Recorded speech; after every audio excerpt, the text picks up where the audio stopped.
very structured with everything he does. We can point out last year it was a down year for him, but you guys know the story, so I don't have to go into it. In a small sample size season, he had one bad inning. Um, I talked to him a little bit early in camp. Like I said, we're not going to name a closer until later on. But one thing for sure, we're going to give him the ball, clean innings, and he's going to face lefties and righties. We trust him.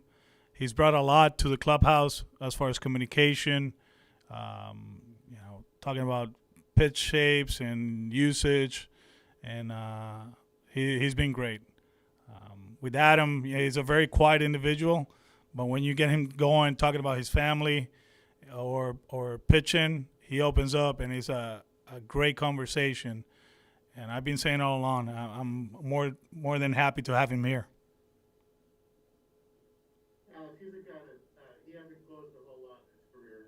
Do you get the sense just from talking to him that he'd be receptive, kind of if given the chance to pitch in the ninth inning? I mean,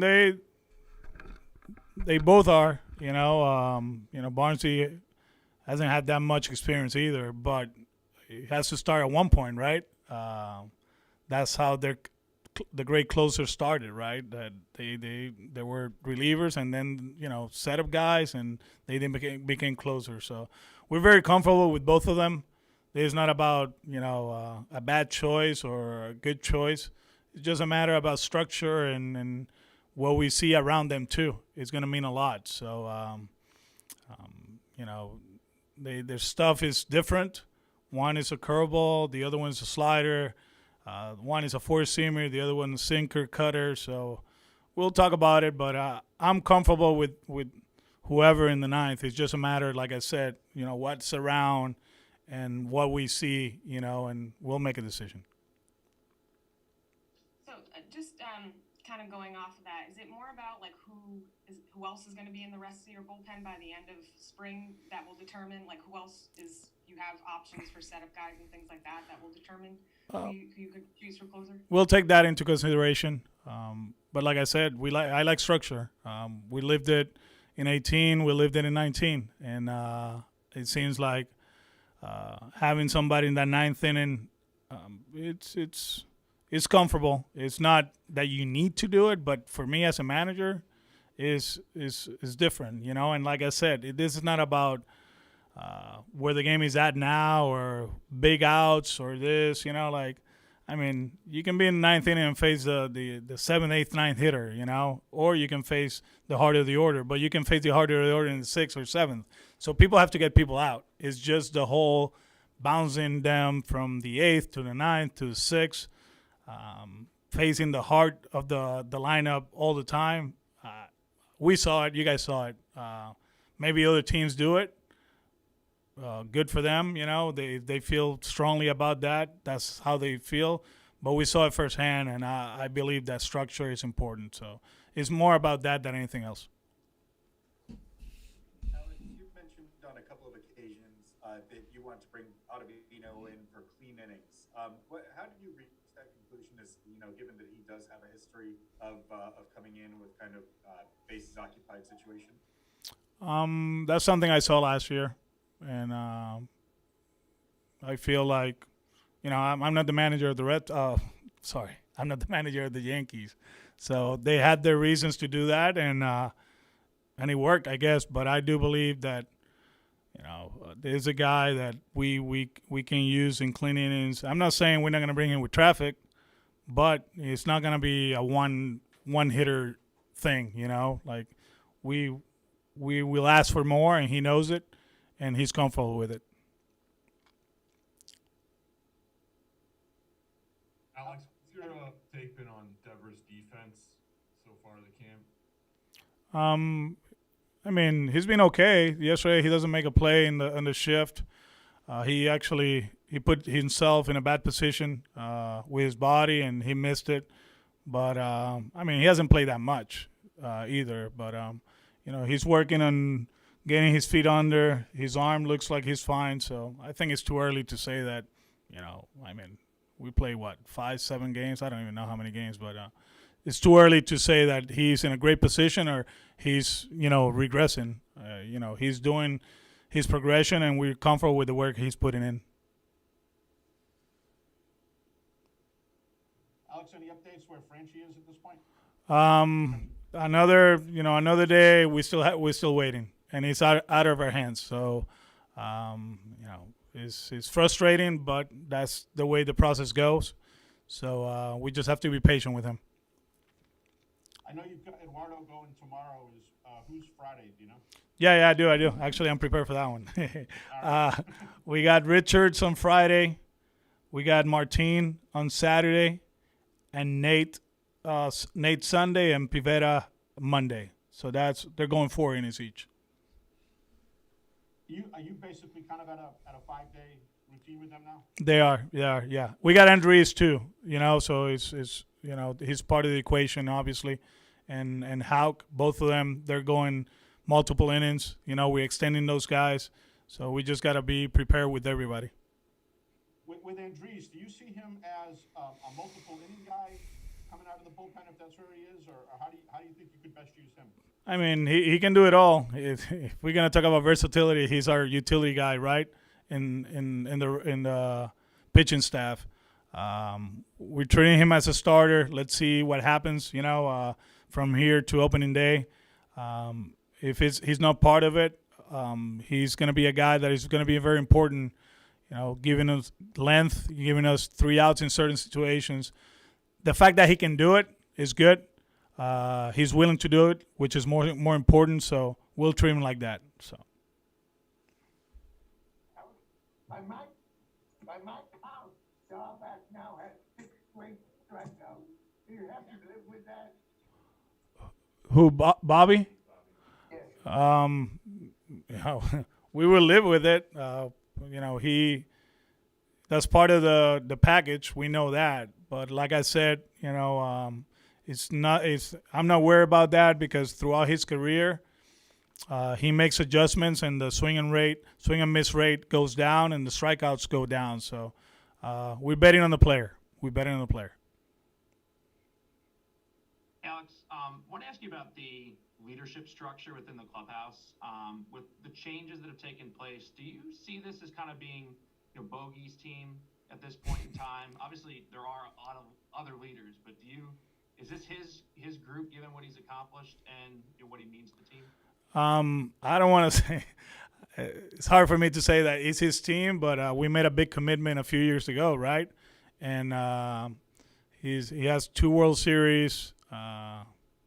He's one of the best shortstops in the big leagues, and his presence is felt in the clubhouse, on the field, in the weight room, in the training room. So, he understands where he's at right now, just looking around. And he's done an amazing job welcoming the new guys and also, taking care of the old guys or whoever. I mean, if Rafi, whoever has been here the last 3 or 4 years. But you can tell it's a different guy. It's a different guy. He understands what he means, But for me to say that this is his team, if I say that, he'll kill me. So I'll stay away from that. And just another question on that, how do you view the leadership structure that is effective? Do you want to have one person that is kind of the leader of the group? Do you want to have multiple individuals given the different specificities that are within a team? What is an effective leadership structure from within the clubhouse to kind of get your message out and make sure that things are going the way that you want? Well, I mean, 2 of the new guys, they know me from before, and they know the message from day one. Back then when Enrique saw me play, he knew about me and what I did in the clubhouse, so he understands that. And Marwin, we had experience together, and he understands how I operate. So, I actually had a talk with them, and the benefit of having these guys is a different set of eyes or a different voice, which is very important.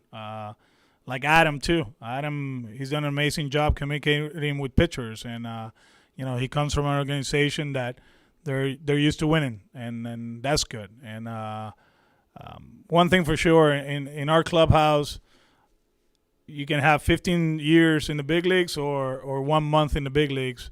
Your voice is important. It's a different perspective, maybe different opinions, and it matters. And that's the message we've been sending the whole time.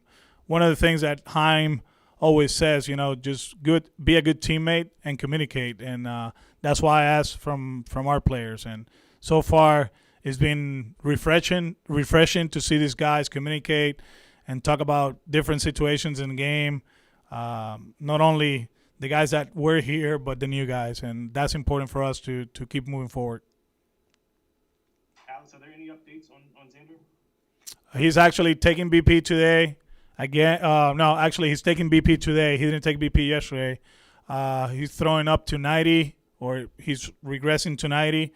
And hopefully, he can take a few more rounds during the week. He's dying at least to DH in a few games. Hopefully, he can do that over the weekend. But we'll see how he goes first with batting practice. Alex, would you consider Houck for the bullpen, or is he better off staying stretched out at the outside? I think we've been through that road as an organization, right, for the last 15 years. And we're considering him as a starter. Alex, with Darwinson Hernandez, what are the kind of what's the difference between him now when you first met him 2 years ago and right now? Tough year last year, so he learned from that. It was it was out of his control, I guess, and he never bounced back from what happened to him. Physically, he's another guy. He's different. You can tell, in much better shape. He can move a lot better, and I guarantee you that's going to help him on the mound to be able to repeat his delivery. One thing I want him to do is slow down the game. We saw it in 19, but, hey, go ahead and pitch big innings for the Red Sox, as a rookie. It's not hard. It's not easy to do, and he did a good job. I think he hit the wall towards the end, right? Like you could tell, especially with the shape of his pitches, the ball was cutting. So that was a sign that, he was feeling the season. And now he's prepared for that. Actually, he has a simulated game today. Looking forward to see that. And you guys know how I feel about him and JT. These guys, they're very important to what we're trying to accomplish. They did an outstanding job in 19. Tough year last year. Looking for them to bounce back. Alex, tercer año para ti siendo manager de Boston, viendo lo que es este equipo en sprint training, ¿cómo tú lo compararías a los equipos anteriores, sacando el 2018, que eso fue increíble? Somos un buen equipo de pelota, todavía tenemos nuestras áreas que tenemos que mejorar, pero estamos trabajando en eso.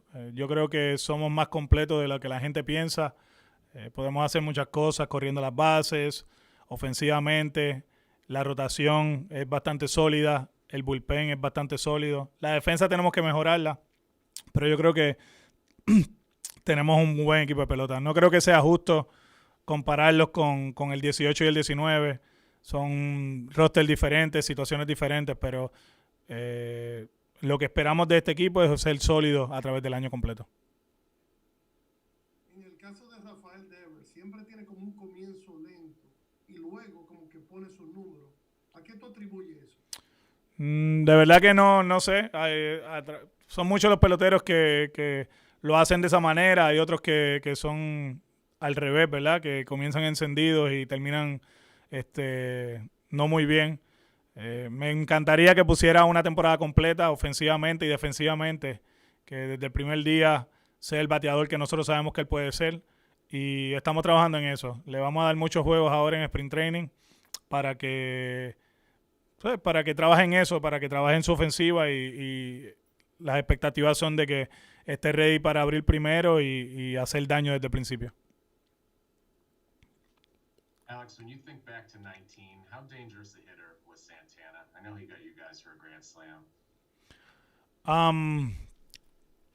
He hit the ball hard. especially from the left side, for against us.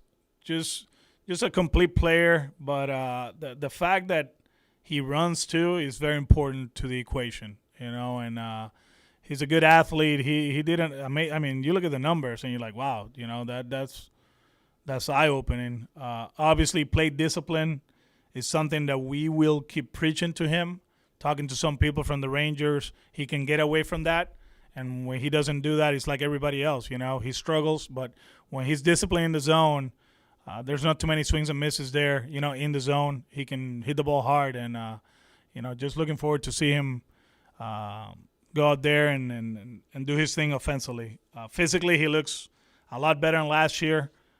He looks kind of like what he looked in 19. I think last year the plan for him was to play first base, so he got bigger, and I don't think that helped him out. Obviously, the injury happened, but he's much mobile right now, in a better spot, and he's one of those guys that people mention his name and they don't even know who he is, right? Like, who's Danny Santana? But when they look at what he did 2 years ago, they're like, wow, he can do some special things. Where do you see his best position, Alex? Everybody feels like he's, average or above average, wherever you put him. We saw him play third base a lot against us in 2019. He's a solid center fielder. At second base, he makes every play. So, and he can play first, which is very important for us. Alex, is he far enough with his throwing program to get into games? Maybe he can DH early on. The thing with him is you got to be careful because we're gonna move him around, so you don't want him to take a step back. With that, like the different angles and obviously distances. That's something that we have to pay attention to. But we feel like he's progressing well. He's been in the States for the last, I want to say, 15 days. Actually, I know the physical therapist that was helping him out in Miami, and we have some good reports. And now he's in our hands, so that's a lot better. That he's with the organization, and we can just keep moving forward with him. Anything else, guys? We're good. Thank you.